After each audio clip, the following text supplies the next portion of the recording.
Hello, everybody. I'm Cheryl Casone in for Jerry Willis. Today is the start of the lame duck session, and we aren't off to a good start on reaching a deal on the fiscal cliff. While President Obama spoke to House Speaker John Boehner and Senate Majority Leader Harry Reid over the phone about the fiscal cliff over the weekend, the White House making it clear today the president won't sign a bill that extends tax cuts for those evil people earning over $250,000 a year, and Social Security reform will not be a part of the fiscal cliff talk. So where does the compromise come in? With more on this, we've got Republican Congressman Scott Garrett of New Jersey here in the studio. And it's good to be with you in the studio. It's nice to see you, Congressman. So, I think the biggest question here is, are we going to get a grand deal or a mini deal?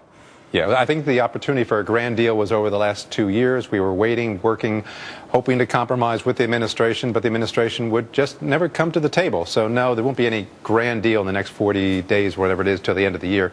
At best, a mini deal. You know, Democrats, it seems, for the most part, want to continue with social programs, spending on social programs. Sure. Republicans don't want tax cuts to be touched. Do you think that we can have compromise from both sides on each of these issues? Is there enough? Because the rhetoric that we're hearing on our television screens is pretty negative. Yeah, and the piece you just had as far as what the president said, he's all good about coming to the White House and getting together, but at the end of the day, when he comes out to the sticks, out to the microphones, it's all about, no, it's his way or the highway. Remember what he said when he was elected last term? He said, we won, meaning the Democrats won and Republicans just be dismissed. He's basically saying the exact same thing this time. He won, it's his way or no compromise. John Boehner, on the other hand, came to the table and said, yes, Republicans are willing to work with this administration if they'll reach out to us. They're not.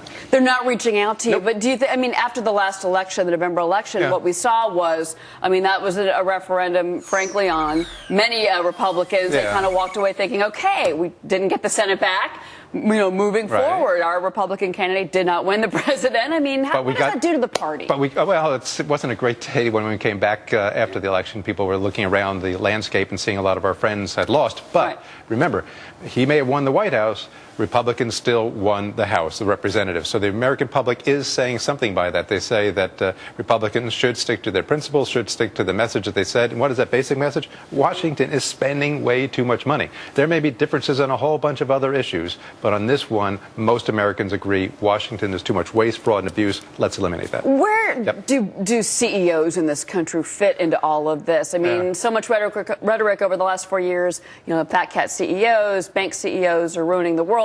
All of that good stuff. They're going to be meeting with congressional leaders on Wednesday. Some top CEOs in this country, from Honeywell, from Allstate, Lloyd Blankfein even is going to be there.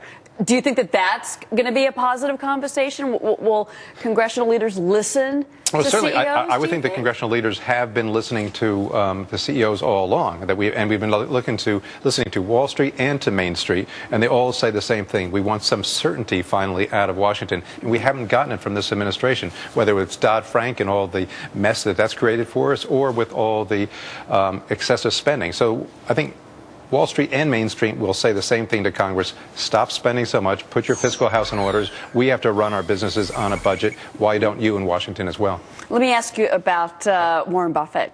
Wrote an op-ed today in the New York Times. He went after Grover Norquist. You signed up, with Grover Norquist. Sure. Warren Buffett basically saying that this no tax pledge doesn't work. And today, and I want to play this to you, Grover Norquist was on Fox Business, and he responded to Mr. Buffett. Take a listen to this. Okay. Our friend Warren Buffett needs to get a competent ghostwriter. The idea that taxes don't affect economic growth is an interesting one, but it's counterfactual and it's counterhistorical. What do you make of that?